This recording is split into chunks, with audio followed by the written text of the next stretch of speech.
The evening descended upon the city, scattering a warm glow from the streetlights across the streets. In a small but cozy restaurant, filled with the aroma of fresh pastries and roasted meat, sat a young woman. Her name was Rebecca. She wore a simple yet neat dress, which had long since faded from its original color. A thin cardigan draped over her shoulders, and her light hair was gathered in a messy ponytail.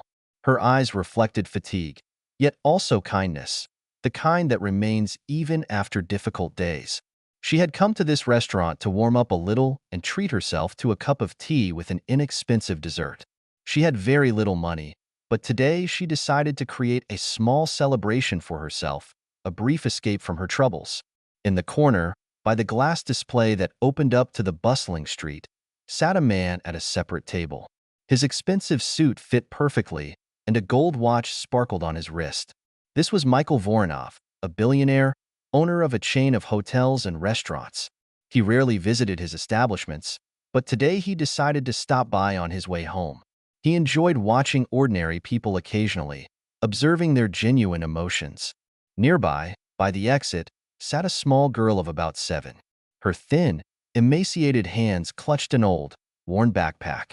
She was dressed in a jacket that clearly did little to protect her from the cold wind, and her feet were shod in worn sneakers.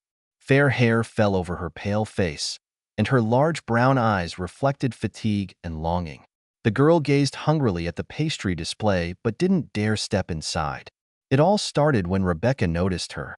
There, by the entrance to the restaurant, stood the girl. Her thin fingers gripped the straps of her old backpack, and her big brown eyes were fixed on the display of pastries. Rebecca saw the girl swallow hard, as if she could taste the food only in her imagination.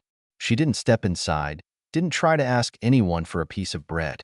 She just stood there, looking on, as if she understood that this place was not for her. Rebecca's heart ached. She knew all too well what it meant to be hungry. She had often gone without food, sacrificing her last money to pay for the room she lived in. But in that moment, her own worries faded to the background. Before her stood a child who was suffering even more. Rebecca involuntarily glanced around. The people at the neighboring tables were engrossed in their conversations, the waiters bustled between the tables, and cars continued to pass by the display window. No one but her paid any attention to the girl. She set down the spoon she had been twirling in her hands and rose from her seat. There was very little money left in her wallet, but she had already made her decision. "Wait," she whispered to herself as she headed for the exit. Rebecca stepped out of the restaurant, and the cold air immediately stung her face. The girl, noticing her approach, took a small step back, as if expecting to be chased away, as she had been before. "Hello," Rebecca said gently, crouching down so their eyes met. "Are you hungry?" The girl remained silent, only tightening her grip on her backpack. "I can see that you are," Rebecca continued with a warm smile. "Come with me. I'll treat you to something delicious." The child hesitated, but after a brief pause, she nodded shyly. Rebecca extended her hand, but the girl didn't take it. She simply followed timidly. As they entered, the warmth of the restaurant enveloped them, and Rebecca noticed the girl shiver, as if for the first time in a long while, she felt real comfort. The waiter looked at them in surprise, but said nothing. "Sit here," Rebecca indicated the chair at her table. The girl sat down, still warily looking around. "What's your name?" Rebecca asked. "Olivia," she replied softly. "Nice to meet you, Olivia. I'm Rebecca." Rebecca picked up the menu and glanced at the modest amount of money in her wallet. There wasn't much, but she firmly decided that it didn't matter now. "What would you like?" she asked, offering the menu to the girl. Olivia glanced uncertainly at the pages with pictures of food, then looked at Rebecca. "Can I just have some bread?" Rebecca felt a sharp pain in her heart. The child was so used to hunger that she couldn't even allow herself to dream of more. "Of course you can," she smiled warmly. "But you know what? I think you'll like hot soup and something sweet for dessert." Olivia's eyes widened in surprise. "Really? Really?" Rebecca nodded and called the waiter. A few minutes later, a plate of aromatic soup and a freshly baked bun stood before Olivia. The girl tentatively took a spoonful of broth, as if not believing it was real. Then, When she felt warmth spreading through her body, she began to eat faster. Rebecca watched her and felt a strange joy. Today, she might go without dinner herself, but that didn't matter. What mattered was that the girl was now fed. They had no idea that someone had been watching them closely from the very start. Michael Voronov leaned back in his chair, thoughtfully observing the scene. He had come to the restaurant just for a few minutes to have coffee before an important meeting, but unexpectedly, he was drawn in by the unusual sight. He had noticed the poorly dressed girl earlier when she entered the restaurant. Her clothes were old but tidy, and her eyes reflected a weariness mixed with inner warmth. Michael immediately sensed that she was not one of those who could afford expensive restaurants, yet despite that, she sat there with dignity, not asking anyone for help. But when she stood up and approached the small girl by the door, the billionaire became even more intrigued. He had seen such children before, homeless, lonely, hungry. Many of them got lost in the crowd, remaining unnoticed by those around them. But this girl, she didn't turn away, didn't pretend nothing was happening, as other restaurant patrons did. Some even glanced at the hungry child by the door, but then immediately returned to their conversations or buried their heads in their phones, as if nothing unusual was happening. But no. Michael saw the girl freeze for a moment, as if hesitating. But then she confidently rose from her seat and made her way to the exit. Her pace was unhurried, but determination was evident in every movement.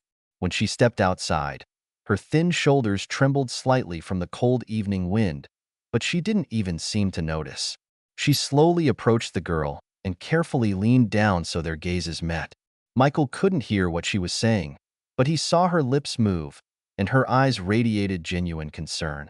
The girl initially recoiled, as if not believing that someone was addressing her not with rudeness or an order to leave, but with kindness. After a few moments and a brief exchange, Rebecca extended her hand, inviting the child to go with her. Olivia hesitated, tightening her grip on the straps of her old backpack, but then, as if deciding to trust, she slowly nodded and followed the girl inside the restaurant. Michael continued to watch.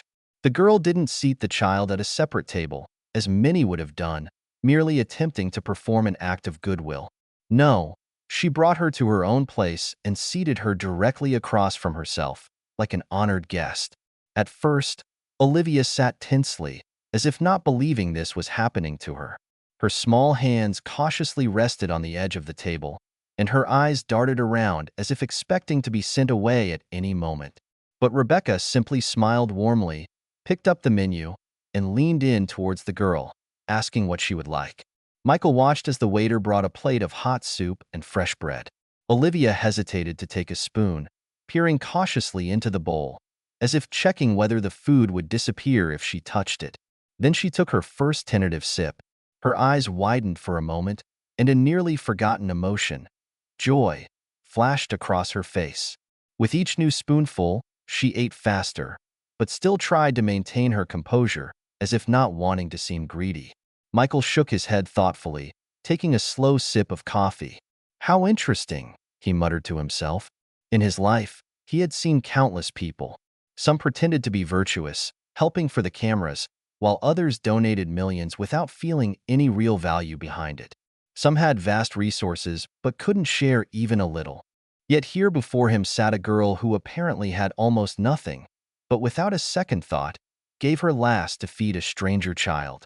His gaze grew contemplative. He wanted to see what would happen next.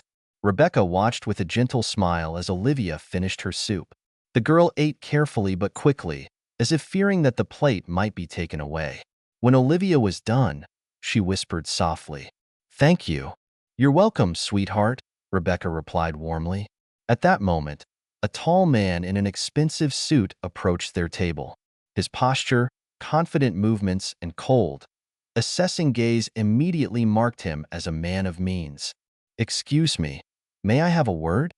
His voice was deep and calm. Rebecca looked up in surprise. She felt a bit awkward. He seemed out of place, as if he had stumbled into their world by accident. "Yes," she replied cautiously. The man glanced at Olivia and then back at Rebecca. "I was sitting at that table watching you," he said calmly. "You are not acquainted with this girl, correct?" Rebecca tensed slightly. No, we just met. But you still decided to feed her, even though it appears you are not in the best situation yourself? Rebecca blushed a little and shrugged. I couldn't just walk past her. Michael looked at her intently, and something akin to respect flickered in his eyes.